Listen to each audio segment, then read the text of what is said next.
Hi everyone! Hi guys! Welcome to Fun and Friends. I'm Avalon. I'm Sabrina. And welcome to our channel. Yay! Welcome! We're filming outside today because it's actually kind of warm where we live right now for January. It's probably about 68, 70 degrees. It is overcast, but hey, it's warm. So we're outside.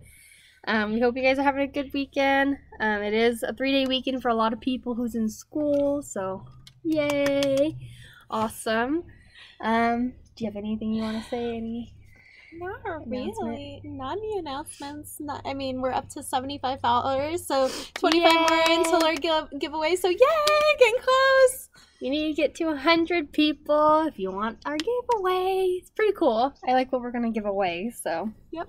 Keep subscribing and follow us on our Instagram page as well. Okay, we're in chapter 5. Yes. About to start chapter 5. I was like, I have to check. It's been a minute. It's been a hot minute. Been a minute. Last that I remember is that she and the prince have made a negotiation where she's going to fight these other assassins of different kingdoms from around the world. Yeah, from around the world. So, in order for her to be the last one standing to represent this kingdom that she's in, and then her doing so, she would be an assassin for the kingdom for 4 years instead of 6. And then she gets her freedom. And right now they made their way to the first, the next neighboring kingdom, I guess. I forget what the name of it was. Earridge or something like that. Start with the E. And hard names. And they're hard names. Like, I can't. And hard names. I feel like that was a lot of the chapter. Hard name after hard name after hard name. So now we're here, and she is getting a little Google eyes for the prince because she does think he's pretty cute. And also the one in the command. Oh yeah, and the captain. The captain guard, the big guard. She was like kind of flirty with him. Yeah. Kind of. On the horseback ride over to the next kingdom. Romantic horseback ride. All right. So, and we were talking about how we think it's going to be a love triangle. Oh yeah, we think there's going to be a love triangle. Yeah. So.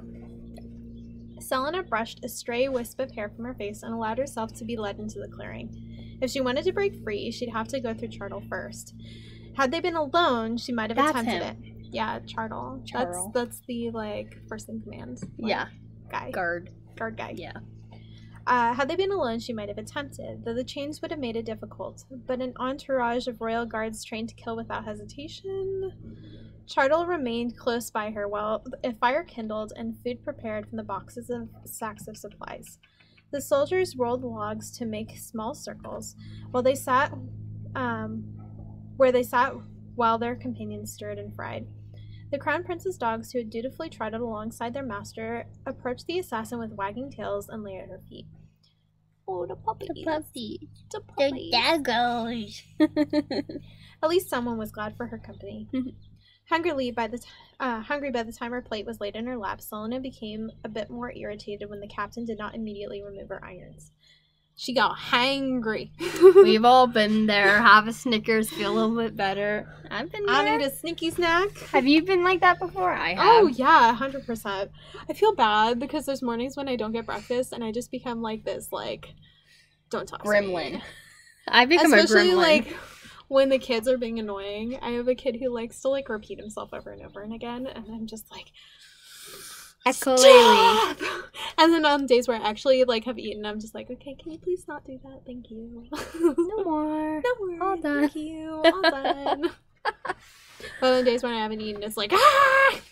Yeah, I'm a little gremlin. Just like, no, don't talk to me. I want to eat. Leave me alone. Leave me alone.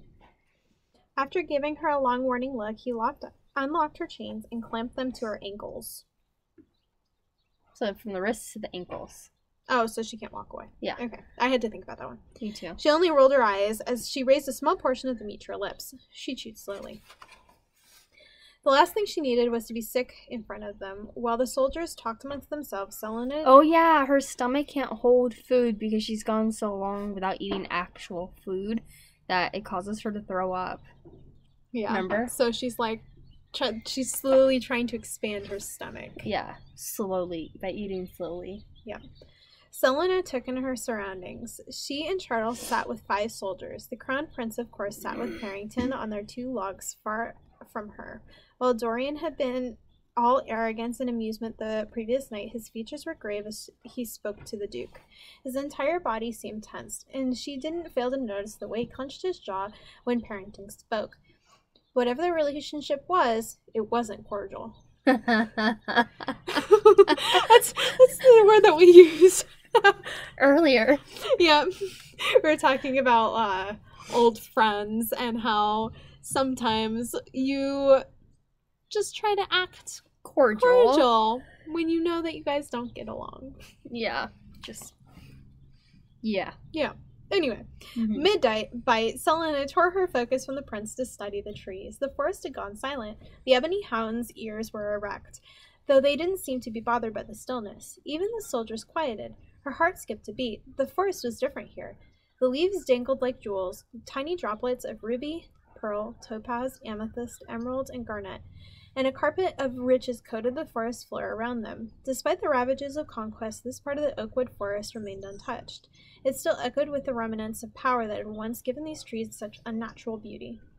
She was only 8 when another hard name, Arobin Hamel, her tutor, and the king of assassins found her half submerged on the banks of a frozen river and brought her to his keep on the border of Ardalan and Terrasen.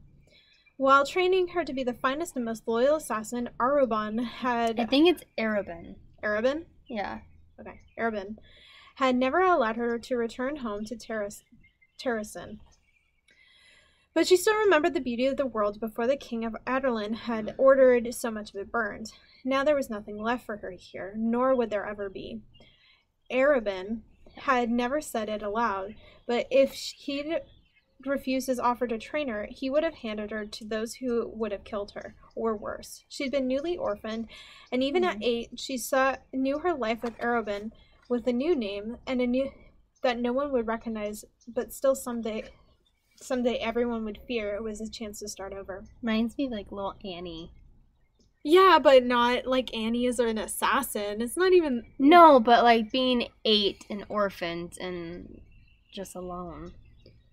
Yeah, but it would be as if Daddy Warbucks was like, be my child or I'm going to kill you.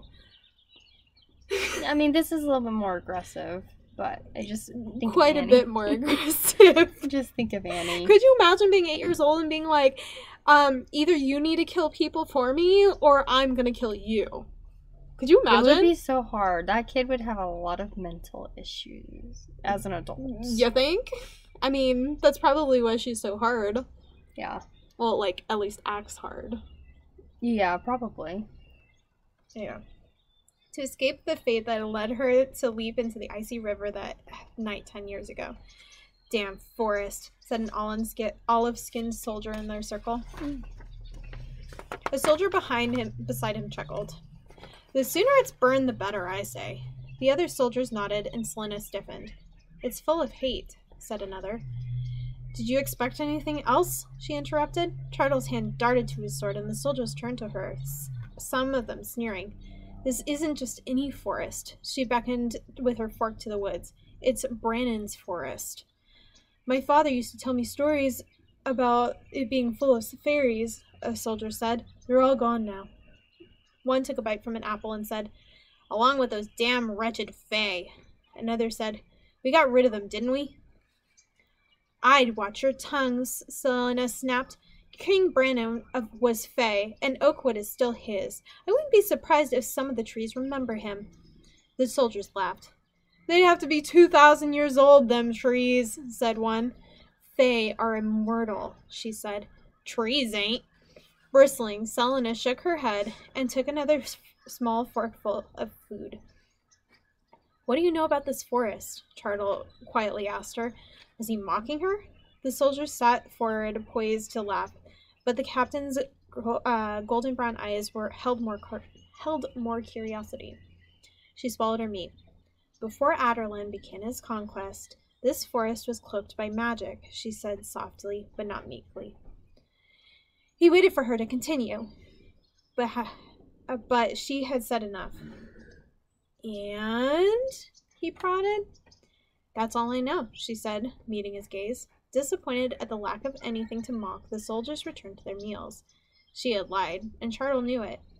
She knew plenty about this forest, knew the denizens of this place had been once the fairies, gnomes, spirits, nymphs, goblins, more names than anyone could count or remember, all ruled by larger human-like cousins, the immortal Fae, the original inhabitants and settlers of the continent, and the oldest being Arela, or the oldest beings in Arela.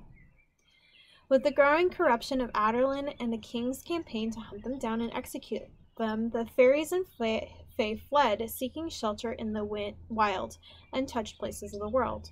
The king of Adarlan had outlawed them all, magic, Fae, fairies, and removed any trace so thoroughly that even those who had magic in their blood almost believed it had never really existed. Selena herself being one of them. So she's got some magic. She's some Fae-like. The king had claimed that magic was an affront to the goddess and her gods. That to wield it was impertinently impertinently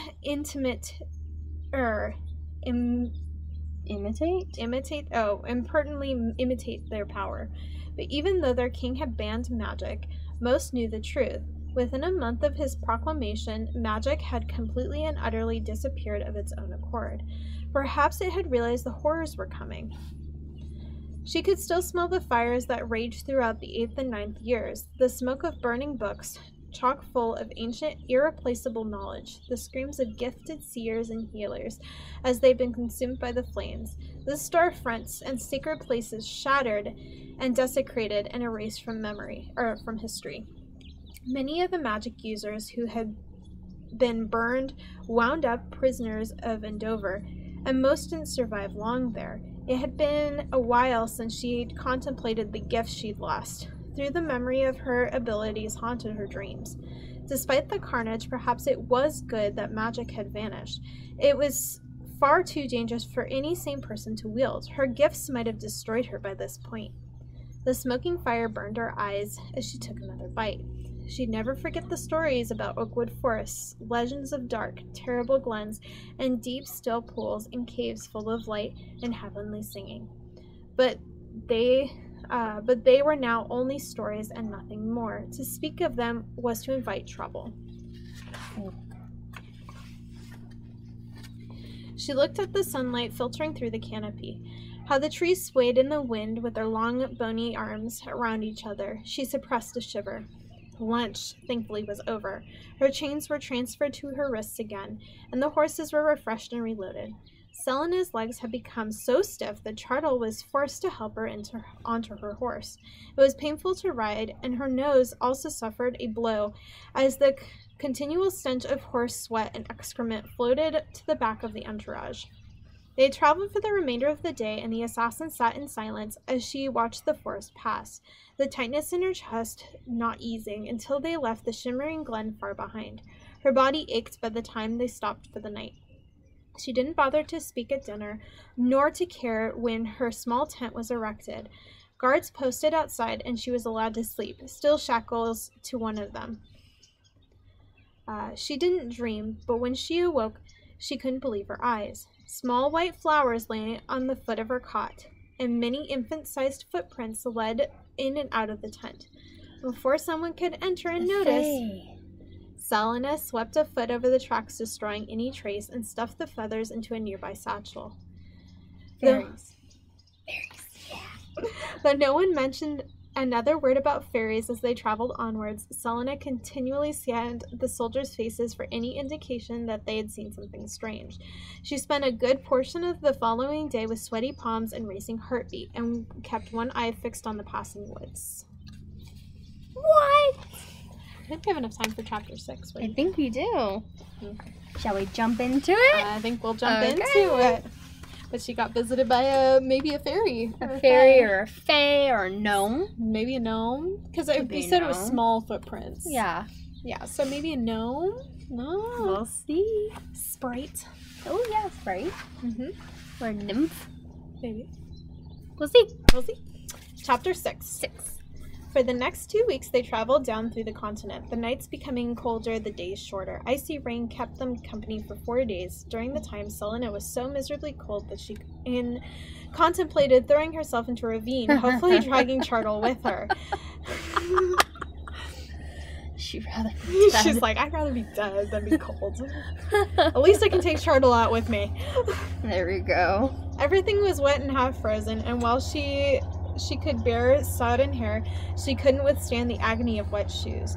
She had little sensation in her toes. Each night she wrapped them in whatever spare dry clothing she could find. She felt as though she were in a state of partial decay, and with each gust of frigid, stinging wind, she wondered when her skin would rip from her bones. But as it was autumn weather, the rain suddenly disappeared, and cloudless, brilliant skies once more stretched over them. Selena was half asleep on her horse when Crown Prince pulled out of line and came trotting towards them, his dark hair bouncing.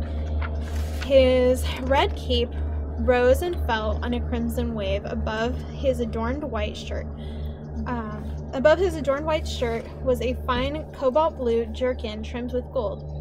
She would have snorted, but he did look rather good in his knee-high brown boots, and his leather belt did go nicely, even though the hunting knife seemed a bit too bejeweled. She's like, he looks so fine. You looking good? I would be upset, but you look so fine. I think it's okay. I can't be upset because you look so good.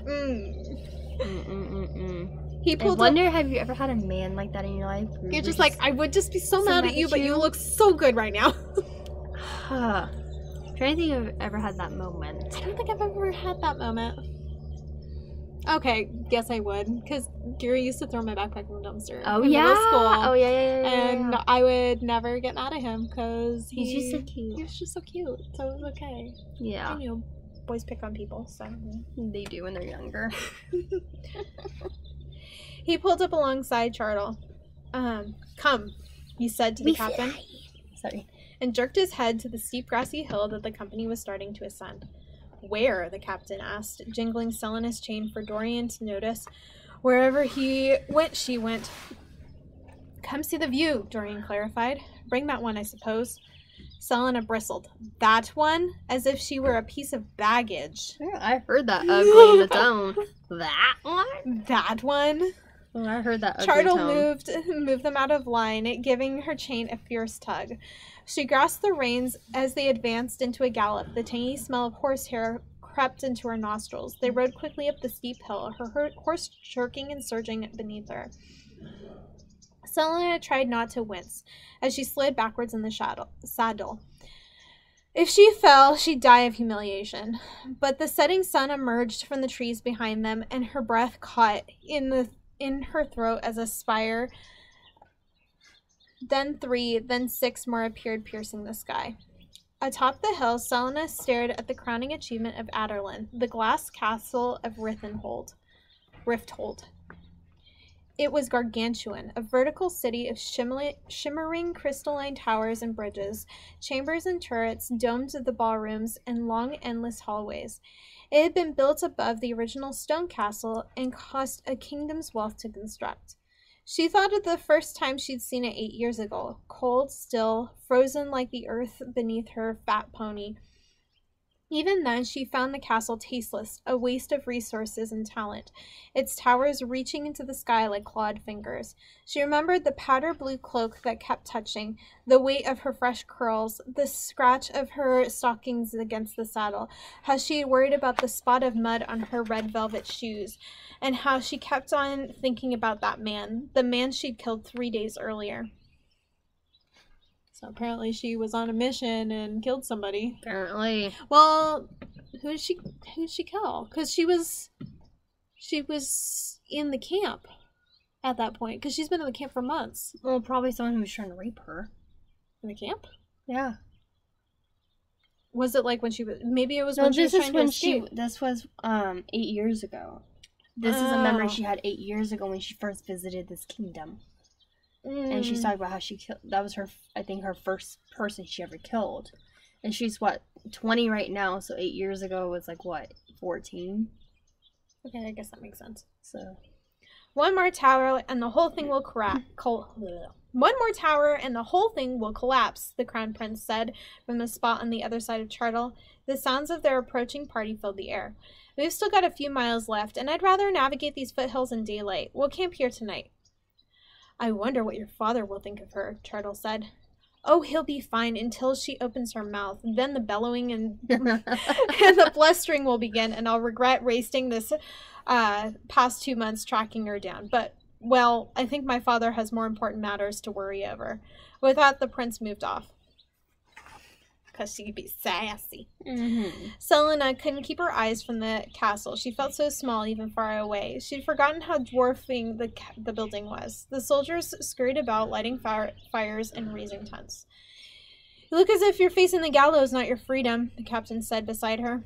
She wound and unwound a strap of leather rein around a finger. It's odd to see it. The city? The city, the castle, the slums, the river. The shadow of the castle grew against the city as a hulking beast. I still don't entirely know how it happened. How you were captured? She nodded. Despite your visions of a perfect world under an empire, your rulers and politicians are quick to destroy each other. So are assassins, I suppose. You believe one of your kind betrayed you? Everyone knew I received the best hires, and I could demand any payment. She scanned the twisting city streets and winding glimmer of the river. Were I gone, a vacancy would arise from which they could profit. I might have been one, it might have been many. You shouldn't expect to find honor amongst such company. I didn't say I did. I never trusted most of them, and I know they hated me. She had her suspicions, of course, and the one that seemed most likely was the truth she wasn't ready to face. Not now, not ever. And Dover must have been terrible, Chartle said. Nothing malicious or mocking lay beneath those words. Did she dare call it sympathy? Yes, she said slowly. It was. He gave her a look that asked for more. Well, what did she care if she told him? When I arrived, they cut my hair, gave me rags, and put a pickaxe in my hand as if I knew what to do with it. They chained me to the others, and I endured my whippings like the rest of them. But the overseers had been instructed to treat me with extra care, and took the liberty of rubbing salt into my wounds. Salt. I mind. And whipped me often enough so that some of the gashes never really closed. It was through the kindness of a few prisoners from Elwee that my wounds didn't become infected. Every night, one of them stayed up the hours and it took to clean my back. Chartle didn't reply, and only glanced at her before dismounting. Had she been a fool to tell him something so personal? He didn't speak to her again that day, except to bark commands. Selena awoke with a gasp, a hand to her throat, cold sweat sliding down her back and pooling in the hollow between her mouth and chin. She had had a nightmare before, that she was lying in one of those mass graves in Dover. And when she tried to pull herself from the tangle of rotting limbs, she'd been dragged down into the pile, 20 bodies deep. And then no one noticed she had been screaming when they buried her alive. Nauseated, Selena wrapped her arms around her knees. She breathed in and out, and tilted her head, her sharp kneecaps pushing against her cheekbone. Due to the unseasonably warm weather, they'd forgone sleeping in tents, which gave her an unparalleled view of the capital. The illuminated castle rose from the sleeping city like a mound of ice and steam. There was something greenish about it, and it seemed to pulse. By this time tomorrow, she would be confined within those walls. But tonight it was so quiet, like the calm before a storm. She imagined the whole world was asleep, enchanted by the sea-green light of the castle. Time came and went, mountains rising and falling, vines creeping over the slumbering city, concealing it within layers of thorns and leaves. She was the only one awake. She pulled her cloak around her. She would win. She'd win. And serve the king, and then vanish into nothing, and think no more of castles or kings or assassins. She didn't wish to reign over the city again. Magic was dead, the Fae were banished or executed, and she would never again have anything to do with the rise and fall of kingdoms. She wasn't fated for anything, not anymore. A hand on his sword, Dorian Havillard, I forgot how we decided to say. Havillard watched the assassin from his spot on the other side of the sleeping company. There was something sad about her. Sitting so still with her legs against her chest, the moonlight coloring her silver hair. No bold, swaggering expressions strutted across her face as the glow of the castle rippled in her eyes. He's admiring her. He is. And I think he also feels pity, though, because he said that there was something sad about her. Yeah. But he's still, like, admiring her. Yeah. Through pity, but... it's still there. That's the first step. Especially, wait for this next line.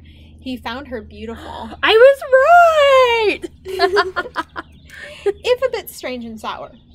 It was something in the way that her eyes sparkled and she looked at something lovely in the landscape. He couldn't understand it. He is getting some feels for her and he just doesn't realize it. Just a little bit. Oh my god, this love triangle is happening. It's happening!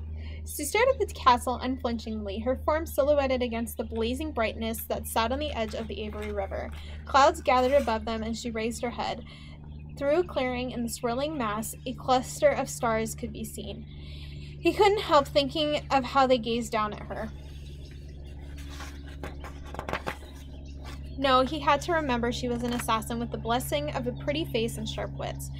She washed her hands with blood and was just as likely to slit his throat as offer him a kind word.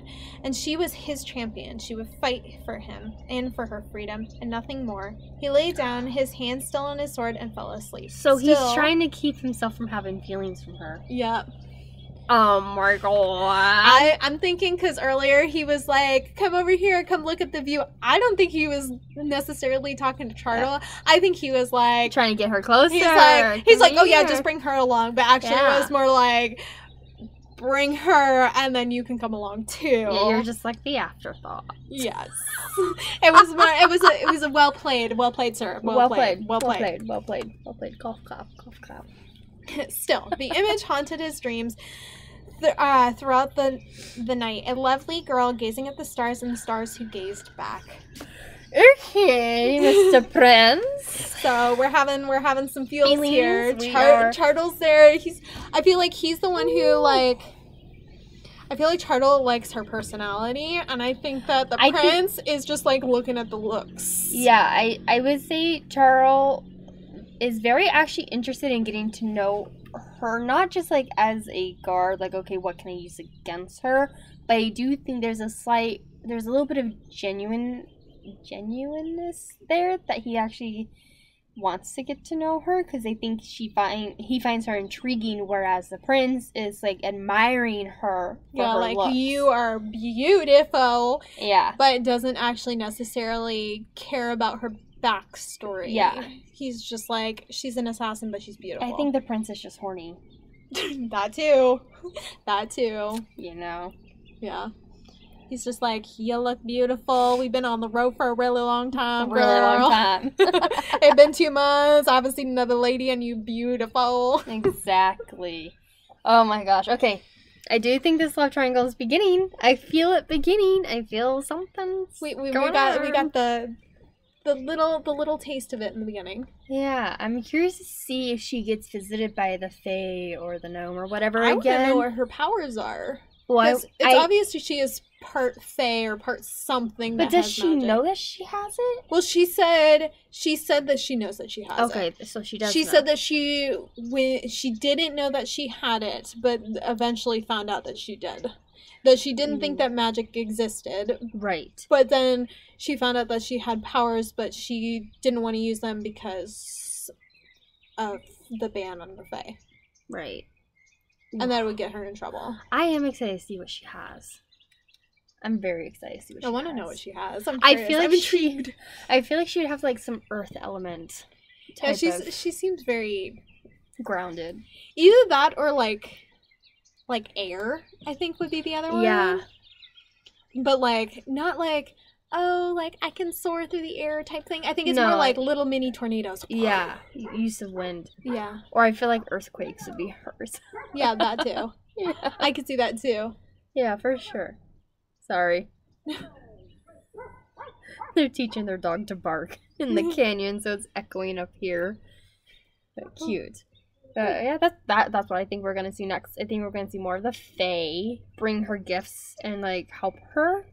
Yeah. More of the enchanted forest creatures helping her as they move along. I'm wondering if this is gonna go from like, I'm thinking from like a Hunger Games standpoint, where they started with like the competition in the beginning of the Hunger Games, but then it turned into a rebellion towards the end. Yes. I'm wondering if it's gonna follow that same format, where we're gonna see her competing to be the assassin, and but people then are gonna want her to represent them. Not necessarily that, but I'm wondering if the Fae are going to want her to join them in overthrowing the capital. Yeah. So that it's like the Fae versus Adderlin or whatever. Yeah, which are all the kingdoms. Who will win? Yeah. I think we might see that, but I think it's gonna happen later. I don't think it's gonna happen in this book. No, later. I think it's gonna I think it's gonna be like subtle hints in this book, like the flowers, but I think it's gonna grow more. I think I like this book so far compared to the last one we read, because I feel like this book is definitely more geared to our age group and audience. I agree. So I feel more relatable, even though but you're also a sucker for romance. You know you are. I am, and but there was I do no romance in the last one. There was none at all. No, it was very teeny boppery. The last two that we read were very teeny boppery. I feel like no, nothing's wrong with that. Nothing's wrong with that. It's just we are further away from teenage years than we would like to admit. So it's just not as relatable for us. Yeah, so I think this is a lot more our speed. Yeah, and I like it. I like where it's going. I like the details. She's very good at being descriptive. Yes. I like that a lot. And she's very good at, like, subplots, too. Like, because I read the majority of Court of Thorns and Roses, which I absolutely adore. I still need to read. I have the book. You need to read it and I need to read it. So bad. It's so good. I want to read it. Currently on Court of, I think it's Frost and Starlight. It's kind of like a filler book before the last book. Okay. But, like, oh my gosh. Like, the amounts of, like little subplots that are happening within the book, like sub-romances, is just like, oh, like you have the main romance, but then you see like something going on like between two other characters over here, and you're like, what's going on over there? Ooh, something's going on over there. I wonder what's going on. I like that. Yeah, I really do. Yeah. So anyways, we'll let you guys go. We hope you're enjoying this book that we chose for this season that we're going to be reading it in, and give us some comments down below, ask us questions. We would love to do a Q&A. Yeah, that would we be haven't fun. done one in a while, so we would love to do one. So ask us some personal questions and we'll pick some, and maybe we'll record another Q&A soon.